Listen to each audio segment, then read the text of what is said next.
What's up YouTube? We are back with another video today. We're doing a plyometric jump and speed session today. One of my favorite days. Everything good in one workout. So we're going to do some hops, light intensity ones, go into some medium intensity ones. We're not going to do high intensity hops today because it's already quite a high output day with the jumps, the vertical jumping and the sprinting, so we don't do too much with the plyos. They're just to get warmed up, get a little bit of rhythm, get a little bit of elasticity working at a lower kind of intensity. So we're going to do light ones, medium intense ones. We're at a basketball court, so we're going to do some vertical jumping, just running, trying to touch the rim, trying to get just above the rim, just trying to improve that right now. It's one of my main goals is to manage to get a dunk, so we're not quite there yet, but we are getting there. This is our fifth one in 2 weeks, our fifth jump kind of session at the basketball court, so it is getting better, which is good. We're going to do some of that, about maybe 10 to 20 max effort reps at this, and then we're going to do some sprints. We haven't done any sprints since we come back really. We did one session, but we only got like 5 in.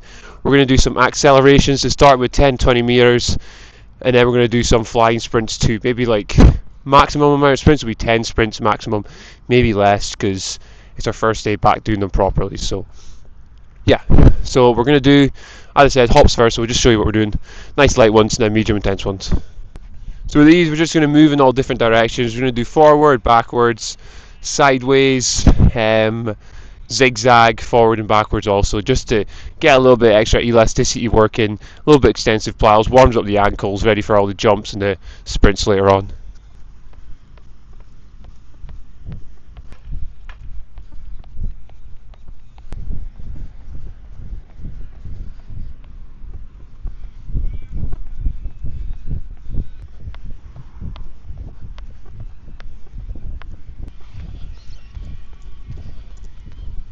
Yeah, extensive plyos, I'll probably do them every lower body session. It's just, I think, it's the best way after the warm up to warm up your ankles and get your little bit of more elasticity reps in. And it's just great for building that elasticity and great for just getting extra reps in that at a lower intensity, which is also important. It's good for building the base, keeping those ankles nice and strong. It's one of the best things you can do to keep your ankles strong. Yeah, so now we're going to go into the medium intensity ones. Just really trying to work on that rhythm, trying to be nice and fluid with them, and trying to make them look nice and sexy. Yeah, we're not going for max output. These are very important too. They just help, as I said, develop that rhythm. Also get a little bit more elasticity working at intensity that isn't max output but isn't too low either. It's kind of in between that, so it kind of bridges the gap between the light intensity ones and the high intensity ones. This is how you build that volume. It's almost like when you're doing strength work, when you're doing like 70 to 80% of your max back squat, let's just say. It's just building that volume, just getting those reps in, that helps with the max efforts squats, and it's just bridging that gap between the light ones and the max effort ones, and the same with the plyos. That's why we do these medium intense kind of plyos, just to get more reps in at a lower intensity so we can be able to handle the higher intensity ones.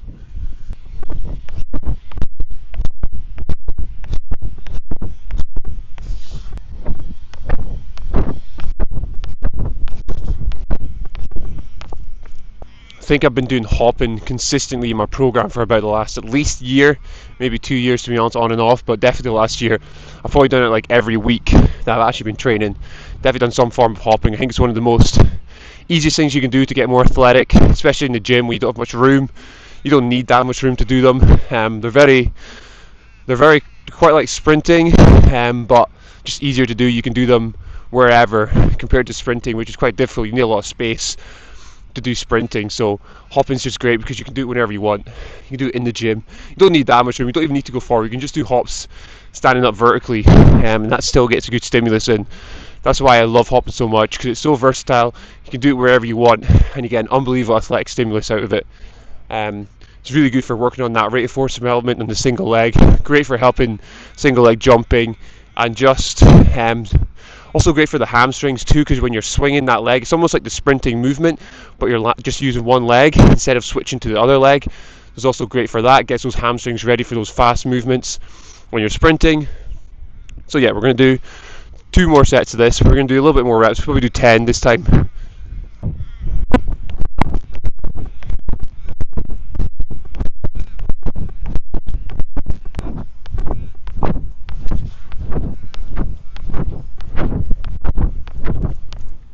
And also with hopping, I don't think there's another exercise where you get that amount of forces through the body. So a lot of time when you're landing from a jump, or you're like something like that in your sport, when you're playing your sport, a lot of times when you're on single leg, you can end up putting like 6 to 8 times your body weight through that one leg. So it's very important you do this in training, and the best way to prepare your body for that in training, I think, is by doing some hopping variations, because when you're doing high intense, even medium intense, build up that intensity. When you're doing the high intense ones, the amount of your body weight going through your single leg is massive. It's probably between 6 to 8 times, probably even more. It could be potentially, depends how, like if you're doing triple hops for distance, probably a lot more your body weight going through that single leg, force going through that single leg. So it's very important to do this in training, and I think hopping is the best way to prepare your body for those high demands that happens in sport, because it puts that single leg through that much force of your body weight, just like you do in sport. And I think that's why hopping also is one of the best things you can do. So we're going to do one more set. We're going to do 12 reps this time. They're feeling nice, rhythmic, which is good. Then we're going to go into our jumps. This is the other thing, you don't need to do that much of hopping. Like, I'm only doing 3 sets here of the medium intense ones. You still get a good stimulus out of it. I'll probably do it one more day this week, but it's just enough to keep that stimulus in, because right now it's not one of the main goals to get good at hopping. The main goal is to get different ones, but yeah, even just doing 3 to 4 sets a week just maintains that quality, maintains that rhythm, maintains that elasticity in that one leg, single leg.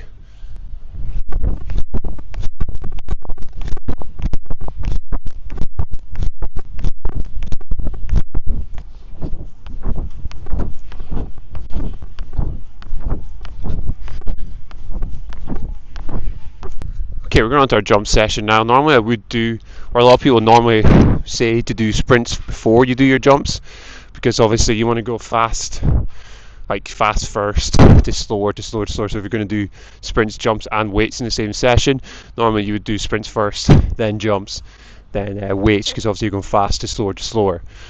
But for me, I prefer to do jumps first. I don't know, normally I feel like they actually help with the warm-up for sprinting, and then it makes me feel a bit more faster in my sprints compared to if I always do Plyos first. That's fine, that's kind of because it's kind of a warm-up, so I always do the Plyos first. But normally some people do sprints and then jumps, but for me I prefer doing the jumps first, because when I do the sprints first, my jumps absolutely suck. I don't know, all the power's out of my legs. But when I do the jumps first, my sprints don't feel so bad, they still feel pretty fast and pretty good. So, and also jumping is actually my main goal right now. I'd rather be jumping higher than sprinting fast. It's just not, obviously I want to sprint fast too, but it's not my absolute main goal. My main goal is to jump higher right now. So when that's the main focus, you want to put it first. Whatever the main focus is, put it first, because that's the one you want to improve on, so you want to be the freshest for that. So that's another reason why I do it. But also I just feel like when I do sprints first, my jumps suck. But when I do jumps first, my sprints don't suck. They still feel pretty good. So yeah, we're going to do a few of these. We'll work up to it, and then we'll get into the max effort ones.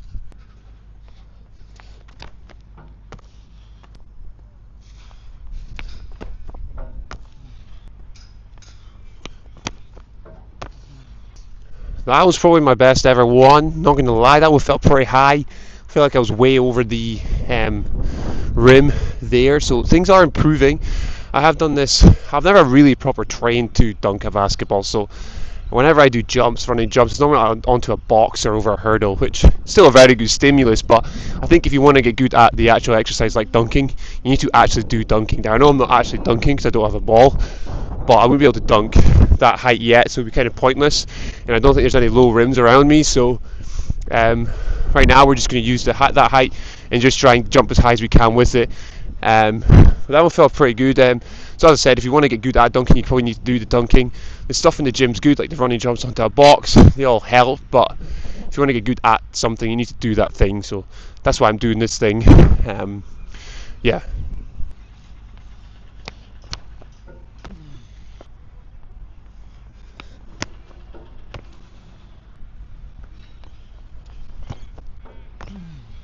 I'm definitely feeling better from even the first session I did, which was last week. But we did come back from 3 weeks off, so obviously I wasn't at my best then. But I definitely feel like I'm improving, definitely getting there. I did this on, today's Thursday, I did this on Tuesday.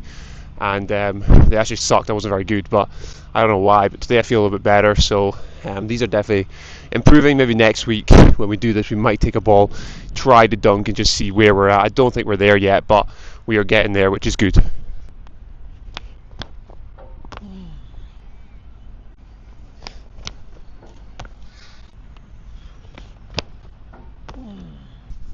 Yeah, I still think we're nowhere near actually dunking, but yeah, we're resting about 30 seconds in between each jump, just to give my muscles a bit of time to recover. If I feel like I need longer, I'll take longer. If I don't, I won't. But we've done 9 jumps there. We'll probably do another 3 and see where we're at. If we want to do more, we will. If not, we'll just move on to our sprints. But yeah.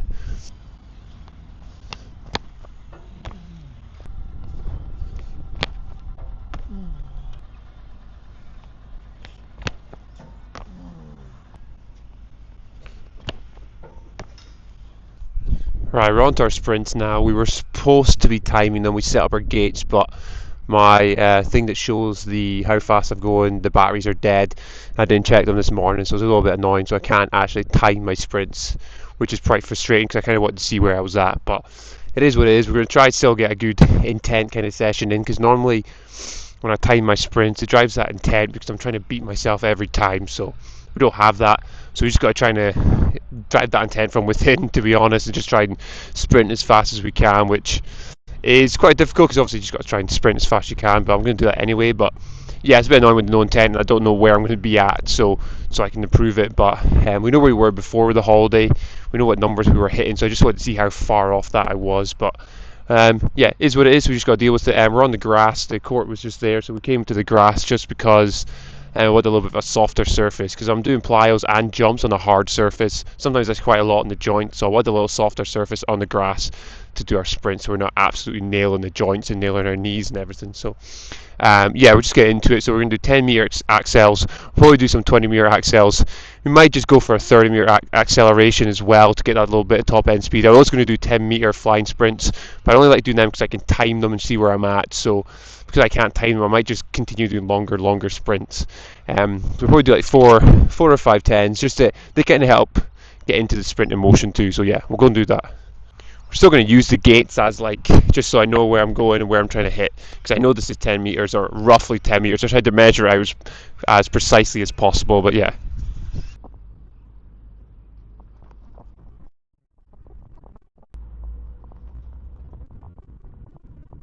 Normally when you're doing sprinting and you're looking to get faster and work on your speed, normally people, and by people I mean like me and other strength and conditioning coaches, say you need to rest 1 minute for every 10 meters sprinted, which is maybe a bit too much time to rest when you're only doing 10 meter sprints. Because not that it's too much time, if you really want to work on speed, it is good to do rest that long. But I think when you're outside on your own, it's a bit cold, sometimes that intensity kind of drops. The intent kind of drops when you rest that long. So I think even 30 to 45 seconds is enough if you're doing like a 10 meter sprint. You just don't want it to be right one after the other, because you don't want to be turning this into a conditioning session, but you also don't want it to turn into like the intent goals, because when you rest like over a minute for a 10 meter sprint, as I said, your mind kind of wanders, you end up getting a little bit bored, so you also don't want that to happen. That's also just as bad as not resting enough. So I think it's good to find a middle ground. Maybe rest 30 to 45 seconds is probably enough to still be working on that max speed, especially over 10 meters. Maybe when it gets longer distances, you kind of do need to rest a little bit longer. Maybe the 1 minute for 10 meter sprint, it kind of works. But when it's only 10 meters, 30 to 45 seconds is probably enough to still be working on being pretty fast and working on speed.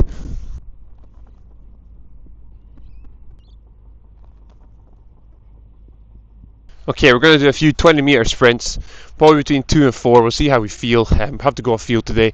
Normally, if I feel like I'm lagging a little bit because the times are getting worse, that's normally when I can know if I'm getting crap or if I need to stop the session. But right now, we're just going off feel.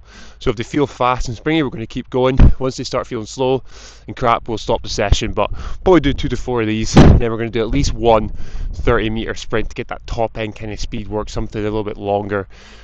Maybe 1 or 2. Again, let's just see how we feel. So just get into these.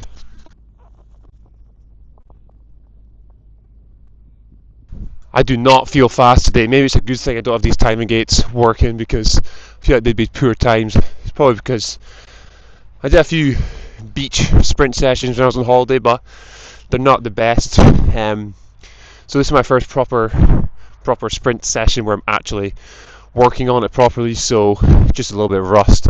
Just need to get it out. And because it's not one of my main goals to improve my sprint speed, I think for these 10 weeks I'm mainly looking to improve my vertical jump, broad jump, squat and bench press. To be honest, that's the 4 main things I want to improve. Sprinting, I just want to maintain or maybe just get a little bit better if I can, but it's not my main thing, as I said. Then after these 10 weeks, once we have improved our strength and our vertical jump and broad jump, that's when we will start working on a bit more conditioning and a little bit more speed kind of work. It's good to change up your program every now and again, work on some different things. You don't want to be just working on strength all year round. You want to be working on developing all general physical qualities like speed, strength, power, jump height, plyometrics. You want to be doing that all year round and just focusing on different ones at different times of the year. So like everything's in the program at all times, but as I said, I just focus on different ones at different times. So right now it's mainly vertical jump, broad jump, strength, squat and bench press, and then for the next, after this 10 weeks, maybe for the next, I don't know how long, we'll start working on a little bit of speed and conditioning while trying to maintain all other general physical qualities.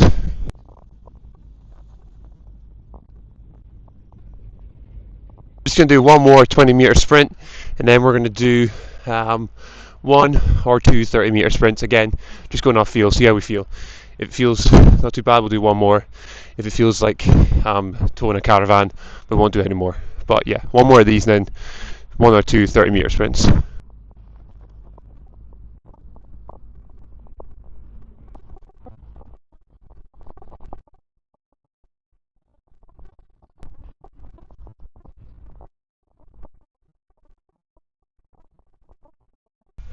Not gonna lie, they felt pretty slow, but we got them in. So we did 4 10-meter sprints, 3 20-meter sprints, 2 30-meter sprints. So it was a good session all around. Some good hopping to get the warm up. Jumps were good as well. They feel a bit more powerful. They feel like they're coming. I feel like I am getting more powerful there. It's just going to take time. By the end of these 10 weeks, I do want to be dunking. I know it takes a long time to dunk, but I want to be able to do it by 10 weeks. So we're really pushing it. That's 5 sessions in 2 weeks of jump sessions coming here, so that's good. So we have 8 more weeks left after this week. And those sprints felt not the best, to be honest, but again, I haven't proper done them for quite a while, so I think it's just getting that rhythm back, getting my body used to being fast again. I don't think I've lost the speed. It just needs to. I'm just a little bit rusty because I haven't been training specifically for speed. So that's something I need to work on. Again, it's just going to take time, but it is improving. It did feel a little bit better towards the end. I didn't feel very fast at all today, but it is what it is. We just got to keep going. We're just going to keep doing 1 sprint session a week. So hopefully by next week we should feel a little bit better, a little bit less rusty than I did this week, and just keep pushing on for the next 8 weeks or whatever. But yeah, good session overall. Again, thank you for watching, following along this Jacked and Athletic project. Just want to show my insights on how I'm trying to get jacked and athletic at the same time, and hope it helps someone else who wants to do the same thing. But yeah, thank you for watching, and we'll see you next time.